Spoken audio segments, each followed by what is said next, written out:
1700, कुछ जगह मिलेगा 1350 से 1750, वो प्रमाणिक नहीं है। प्रमाणिक एग्जाम में कौन सा माना जाता है, वो प्रमाणिक है। और प्रमाणिक एग्जाम्स में कौन सा पूछा जाता है, रामचंद्र शुक्ल जी का। जो काल विभाजन में आपको पढ़ाऊंगा ये किसका होगा, रामचंद्र शुक्ल जी का। ठीक है, तो काल विभाजन को हम पढ़ते हैं, कितने कालों में बांटा गया है, आदिकाल। क्या बोलोगे, कितने काल हैं, एक तो है आपका आदिकाल, आदिकाल के बाद में आता है दोस्त पूर्व मध्यकाल, पूर्व मध्यकाल। ठीक है, तीसरा आपका आता है पूर्व के बाद में उत्तर मध्यकाल, उत्तर मध्यकाल, और इसके बाद में आता है आपका आधुनिक काल। क्या बोलेंगे, आधुनिक काल।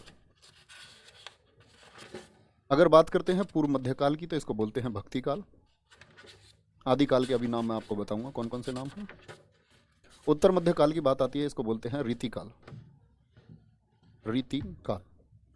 आधुनिक काल को बोलते हैं क्या, गद्य काल। क्या प्रश्न पूछेगा आपसे कि इनकी समय सीमा कितनी है, कब से कब तक के ये माने गए। ठीक है, चल क्या बोलोगे। अगर हम आदिकाल की बात करते हैं दोस्त, इसकी समय सीमा कितनी मानी गई है, तो 1050 से लेकर के 1050 से ईस्वी है, 1050 ईस्वी से लेकर के 1375 ईस्वी तक। ठीक है, फिर भक्ति काल का समय माना गया है रामचंद्र शुक्ल जी के अनुसार, लिख लेना कहीं, रामचंद्र शुक्ल जी के अनुसार 1375 से लेकर के 1750 ईस्वी तक, 1750 ईस्वी तक। ठीक है, यह बहुत सारे विद्वान इसको 1700 मानते हैं, सॉरी मैंने 1750 गलत लिखा है, रामचंद्र शुक्ल जी के अनुसार 1700 ही है, 1700। उत्तर मध्य काल की बात आती है तो ये होगा आपका 1700 से लेकर के 1900 ईस्वी तक, और फिर है आधुनिक काल रामचंद्र शुक्ल जी के अनुसार 1900 से लेकर के 1984 तक। सभी विद्वान इस काल विभाजन से मेरे दोस्त सहमत है, सभी ने सहमति जताई, और सबसे इंपॉर्टेंट है परीक्षाओं में पूछा जाता है। क्या बोलेंगे, पूर्व मध्यकाल को भक्ति काल कहा जाता है, उत्तर मध्यकाल का अन्य नाम क्या है, रीतिकाल, और आधुनिक काल को क्या बोला जाता है, गद्य काल कहा जाता है। ठीक है, कोई दिक्कत भी दोस्त इस बात में, यहां तक की बात में कोई दिक्कत। चलो अब देखो कहां कहां से क्वेश्चन पूछा जाता है। आदिकाल से सबसे ज्यादा क्वेश्चन पूछा जाता है, तो नोट बना करके लिखना। आदिकाल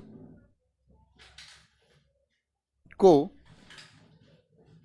आदिकाल नाम किसने दिया, आदिकाल जो हम कल रचनाएं पढ़ रहे थे ना, मैंने आपको बताया था कि रासो साहित्य पुराना साहित्य है और राजाओं का वर्णन है, तो यही आदिकाल की रचनाएं थी जो हमने कल पढ़ी थी।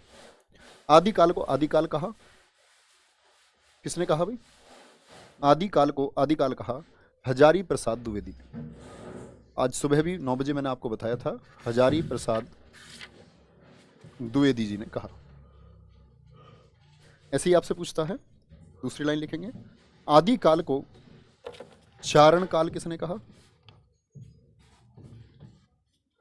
चारण काल, तो ये कहा डॉक्टर गिरियसन, जो जॉर्ज गिरियसन मैंने कल बताया था, the modern vernacular literature of Hindustan.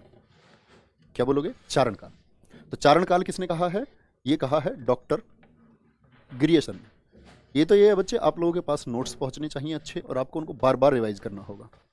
कोई दिक्कत भी इतनी बात में, चारण काल हो गया। आगे पूछते हैं, आदिकाल को सिद्ध सामंत युग किसने कहा, सिद्ध सामंत युग किसने कहा, वो कहा राहुल सांकृत्यायन, राहुल सांकृत्यायन ने कहा। ठीक है, आदिकाल को वीरगाथा काल किसने कहा, तो वीरगाथा काल कौन से काल को कहा जाता है, आदिकाल को वीरगाथा काल कहा, किसने कहा, रामचंद्र शुक्ल ने कहा, रामचंद्र शुक्ल जी ने कहा। यहां तक की बात में कोई दिक्कत। आदिकाल को प्रारंभिक काल किसने कहा, प्रारंभिक काल कहा, किसने कहा, मिस्र बंधुओं ने कहा, मिस्र बंधुओं ने, मिस्र बंधुओं ने कहा। आदिकाल को बीजवपन काल किसने कहा, बीजवपन काल, बीजवपन काल किसने कहा, ये किसने कहा, महावीर प्रसाद द्विवेदी जी ने। डेड डस करके लिखते रहिए, एक बार बोलते हैं सबको। तो क्या कहोगे सारे बच्चे? कोई नहीं, विशाल सोनकर जी आंसर करेंगे। आदिकाल को आदिकाल नाम किसने दिया? ये नाम दिया दोस्त हजारी प्रसाद द्विवेदी जी ने। चारण काल किसने कहा? डॉक्टर गिरियसन ने कहा। सिद्ध सामंत युग किसने कहा? राहुल सांकृत्यायन जी कहा। वीर गाथा काल किसने कहा? रामचंद्र शुक्ल ने कहा। प्रारंभिक काल इसको मिस्र बंधुओं ने कहा। और आरंभिक काल किसने कहा इसको? सॉरी, प्रारंभिक काल या आरंभिक काल किसने कहा? मिस्र बंधुओं ने। और बीजवपन काल किसने कहा? महावीर प्रसाद द्विवेदी जी ने कहा। भैया जी जो नया स्टूडियो बना है, जो लड़के सेलेक्ट हुए हैं उनका फोटो लगवा दो बाहर, अच्छा रहेगा। बेटा यूपीएसआई का 6500 बच्चों का डेटा हमारे पास है और एसएससी जीडी का भी लगभग 6000 बच्चों का डेटा हमारे पास है और फाइनल सेलेक्ट इनमें से लगभग 5000 बच्चे लगभग हो जाएंगे। 4500 से 5000 बच्चे ये सेवा कर रहे होंगे मिनिमम है। और इसकी संख्या आपकी 8 से 9000 तक हो सकती है, क्योंकि बहुत सारा बच्चा पढ़ने के बाद में कॉन्टैक्ट नहीं करता। लगवा दे फोटो, बताओ लगवा दे फोटो? बेटा पूरे ग्रेटर नोएडा में फोटो लग जाएंगे। हाँ ठीक है। तो ये आपको बच्चे सबसे पहले पता करना है कि किस काल में भी क्या? आदिकाल। तो आदिकाल को किस किस नाम से जाना जाता है? आदिकाल, चारण काल, सिद्ध सामंत युग, वीर गाथा काल, प्रारंभिक काल और बीजवपन काल। किस किसने कहा? किस किसने कहा? ये तो आप बच्चे अब याद कर लेंगे, ठीक है। अब बात आती है कि मैंने जो काल विभाजन किया वो किया सिर्फ 1984 तक। एक डॉक्टर नगेंद्र का काल विभाजन है, देखना। अभी तो किसका बता रहा था मैं? अभी तक बताया था रामचंद्र शुक्ल जी का। हिंदी के बड़े लेखक हुए हैं डॉक्टर नगेंद्र का काल विभाजन। आधुनिक हिंदी का परीक्षाओं के लिए कौन सा काल विभाजन मान्य है? अधिकतर विद्वान किससे सहमत है? वो डॉक्टर नगेंद्र से सहमत है। डॉक्टर नगेंद्र का काल विभाजन, ठीक है। इन्होंने बांटा है आधुनिक काल को। आधुनिक काल था गद्य काल जिसको बोला मैंने 1900 से लेकर के 1984, उसी आधुनिक काल को इन्होंने कई हिस्सों में बांट दिया। कैसे देखेंगे? लिखना, आधुनिक काल का विभाजन किया। आधुनिक काल का विभाजन किया और कैसे बांटा उसको? नंबर 1 उसको बांटा इन्होंने पुनर्जागरण काल में। पहला हिस्सा कौन सा बनाया? समय शब्दी बताऊंगा, इसके आगे जगह छोड़ देना। पुनर्जागरण काल, ठीक है। दूसरा इन्होंने बोला जागरण सुधार काल। जागरण सुधार काल। तीसरा इन्होंने बोला दोस्त क्या? छायावाद।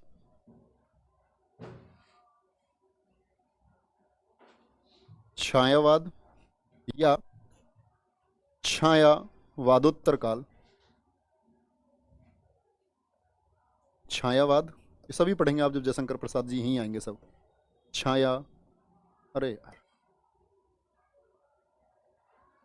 छायावादोत्तर काल। तीसरा पार्ट बनाया इन्होंने प्रगतिवादी, क्या बोला? प्रगतिवादी काल, जिसको प्रयोगवादी नाम भी ये देंगे। और पांचवा बनाया इन्होंने नवलेखन काल। नवलेखन काल बनाया, ठीक है भाई। इतनी बात में कोई दिक्कत किसी को? तो मैंने बोला आपसे पहले कैसे बांटा इन्होंने? सबसे पहले इन्होंने बांटा आदिकाल, रामचंद्र शुक्ल जी ने आदिकाल, फिर आपका पूर्व मध्यकाल, फिर उत्तर मध्यकाल और फिर आपका गद्य काल बोला गया। नगेंद्र जी ने आधुनिक हिंदी का जो वर्गीकरण है वो कितने काल में किया? पुनर्जागरण काल, जिसको हम भारतेंदु काल भी कहेंगे। क्या बोलोगे? जिसको हम भारतेंदु काल भी कहेंगे। और भारतेंदु काल का जो समय है वो 1857 से लेकर के 1900 तक इन्होंने रखा। 1857 से लेकर के 1900 तक को कहा इन्होंने। और आपको परीक्षा में भी कभी पूछेगा कि भारतेंदु काल का समय कितना है, तो आपने क्या कहना है कि 1857 से लेकर के 1900 तक है। जागरण सुधार काल की बात आती है, जिसे हम द्विवेदी काल के नाम से जानते हैं। पढ़ेंगे ये भी हम सारा। द्विवेदी काल, और कब से कब तक का समय? 1900 से लेकर के 1918। तो कई बार परीक्षाओं में इसके लिए समय दिया गया है 1900 से लेकर के 1920। तो आपको घबराना नहीं है। मैंने बोला बहुत सारे विद्वानों ने वर्गीकरण किया, तो 1900 से 1920 अगर ऑप्शन में आ रहा है, नजदीकी ऑप्शन कभी नहीं, ठीक है। छायावाद या छायावादोत्तर काल की बात करते हैं, 1918 के बाद का काल है, जिसको इन्होंने बोला 1918 से लेकर के 1938 तक के बीच में रखा, ठीक है। प्रगतिवादी काल को इन्होंने बोला प्रयोगवादी काल। प्रयोगवादी काल कब से शुरू होगा दोस्त? 1938 से लेकर के 1953। नवलेखन, नया लेखन, ये 1953 से अब तक। 1953 से अब कमेंट सेक्शन दिखाओ एक बार। हाँ नहीं, रचना ही नहीं, अभी काल विभाजन पढ़ रहे हैं। विशाल सोनकर जी इनके अंदर आने वाले कवियों को, बिल्कुल कवियों को जरूर पढ़ाएंगे। और क्या काम कर रहे हैं, यही काम कर रहे हैं। डॉक्टर नगेंद्र जी देखिए, आधुनिक काल का विभाजन किया, पहले पुनर्जागरण काल को दोस्त। पुनर्जागरण काल जिसको भारतेंदु काल कहते हैं, कब से कब तक बांटा है, 1857 से 19 तक। दूसरा जागरण सुधार काल जिसको द्विवेदी काल कहते हैं, 1900 से 1918 तक। छायावाद आएगा 1918 से लेकर के 1938, जिसमें जयशंकर प्रसाद जैसे कवियों के बारे में, लेखकों के बारे में हम पढ़ेंगे। ठीक है। प्रगतिवाद काल, प्रयोगवादी काल किसको बोलते हैं, 1938 से 1953। भैया जी इसकी कोई ट्रिक बता दो। एक कह रहा है इसकी ट्रिक बता दो। अबे पागल, अबे पागल है। हमारी जो माँ है ना, माँ, हमारी माँ ये सोचती है, कहने को तो हम ये बोलते हैं कि भाई मैं शेर हूँ, तो शेर को कहने का मतलब हमारा ये नहीं होता कि हम जानवर हैं, नहीं। शेर का मतलब होता है श्रेष्ठ, जो ऐसी दकियानुसी सोच नहीं रखता कि ट्रिक। आज का कंपटीशन का टाइम था, ट्रिक चलती थी 2010 में, 4 चीजें याद करनी होती थी, परीक्षा पास होती थी। ठीक है, समझ रहे हो बात को? नहीं। आवाज मेरी साफ सुन पा रहे हैं? एक दो बच्चों का इशू आ रहा है कि आवाज साफ नहीं आ रही है, बोलो भाई। नहीं, युग और काल अलग अलग नहीं होते, बिल्कुल अलग नहीं होते।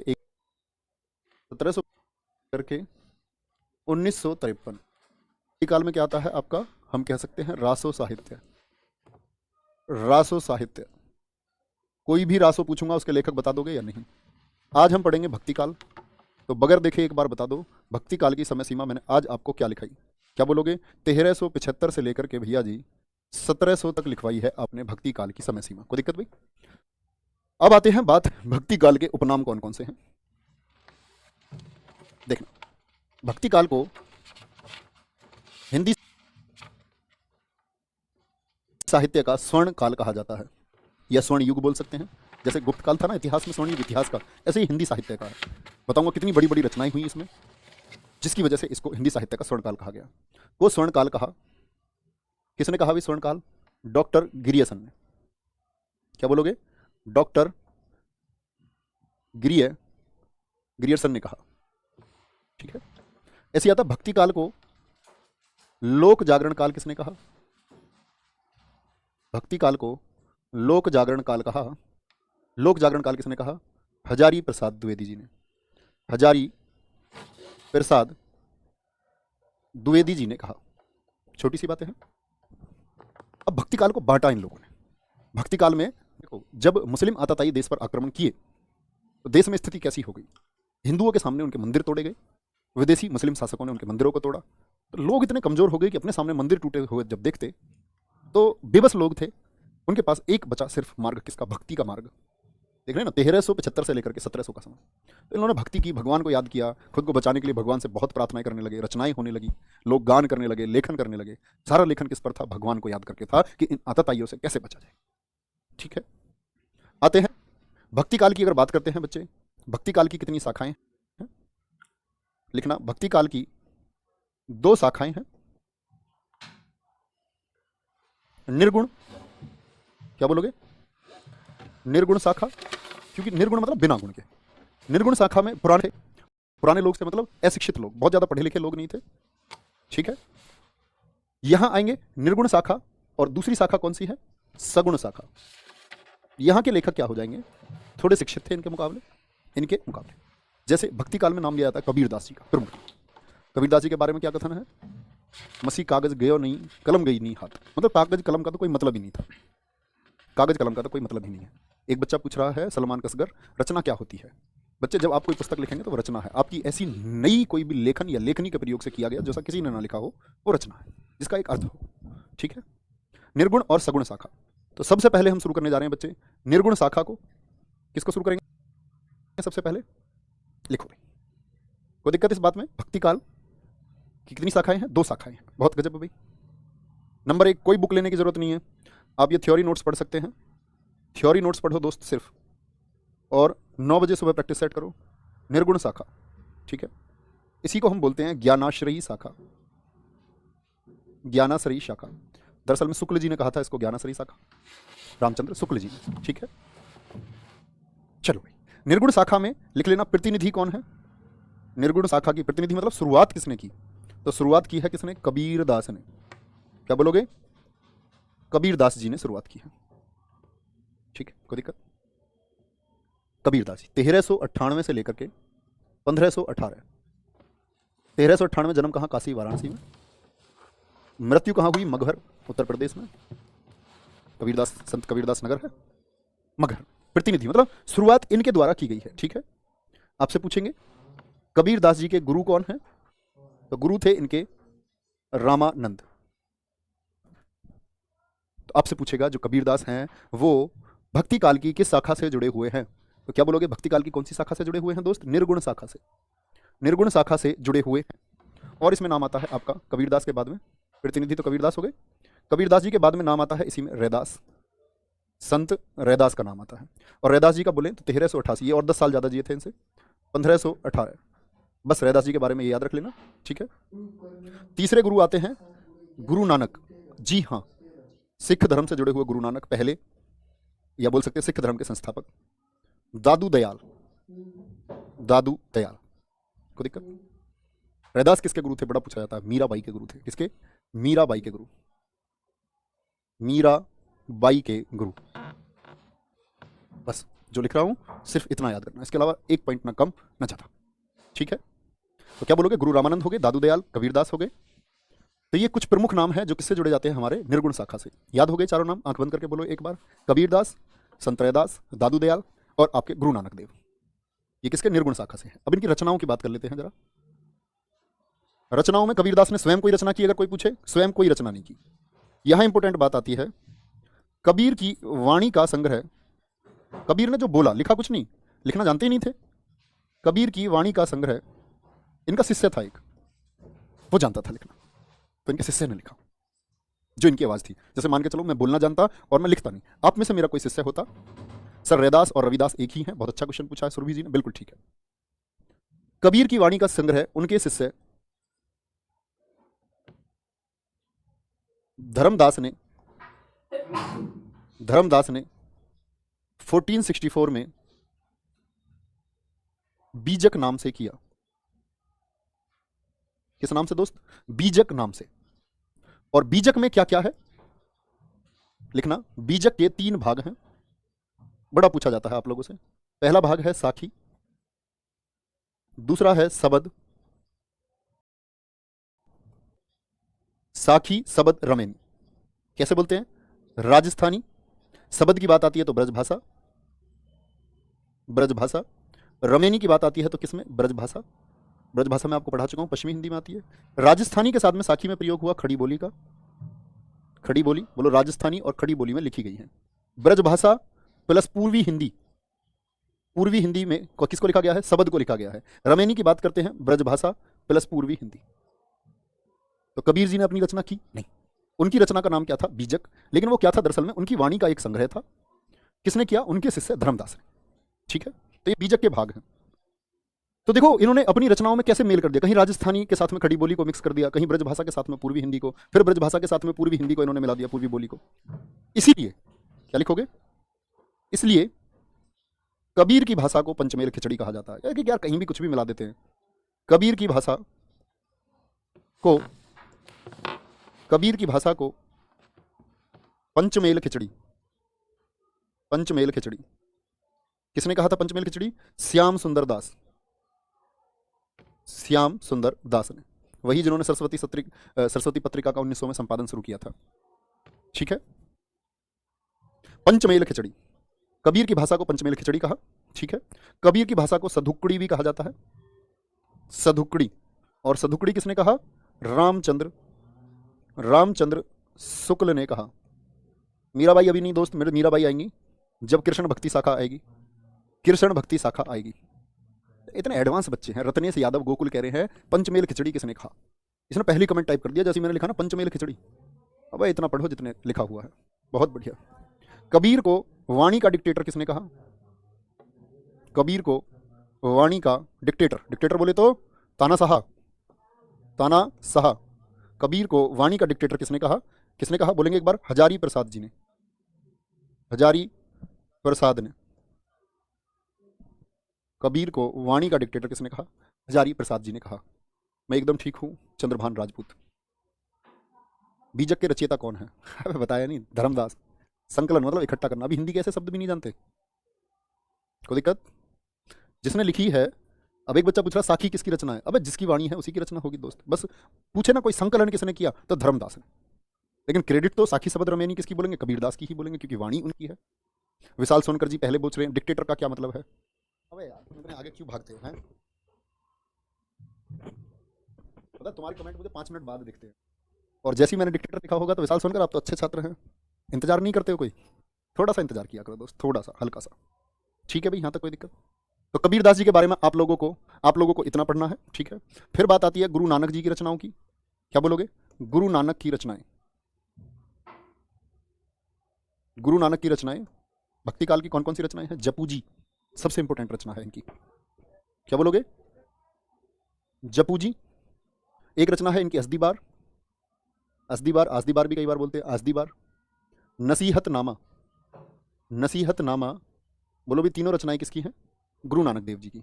इन रचनाओं को क्या बोलेंगे हम लोग दोस्त? इन रचनाओं को क्या बोलेंगे हम? गुरु नानक की रचनाएं हैं, बहुत इंपॉर्टेंट रचनाएं हैं। और गुरु नानक जी की महत्वपूर्ण रचनाएं, सिखों का पवित्र ग्रंथ कौन सा है? बोलो फटाफट से, आप लोगों का आंसर आएगा आदि ग्रंथ। आदि ग्रंथ में पूछा जाता है कौन से भक्ति काल के कवि के पद शामिल हैं? रैदास के, रैदास के। तो इनकी बहुत सारी पंक्तियां गुरु नानक की शामिल की गई किसमें? आदि ग्रंथ में। कहाँ? याद रख लेना, आदि ग्रंथ में, जो सिखों का पवित्र ग्रंथ है, आदि ग्रंथ में संत रैदास के, जिनको रविदास भी बोलते हैं, संत रैदास के 40 पद शामिल हैं।